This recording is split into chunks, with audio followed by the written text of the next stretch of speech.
कोणी कोणी तसेच बनवते, म्हणजे बिना भाजताच बनवतात, पण मी भाजून बनवत असते कारण टेस्ट खूप छान लागते.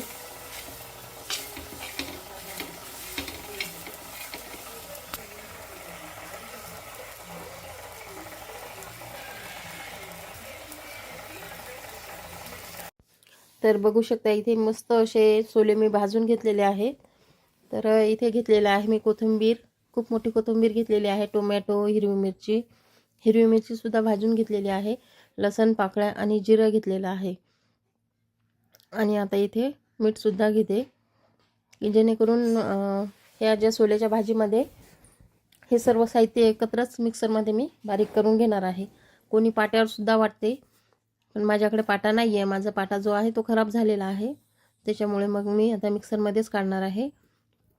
पण ही सोल्याची भाजी एकदम प्रसिद्ध आहे विदर्भामध्ये, बाकी ठिकाणी माहीत नाही जास्त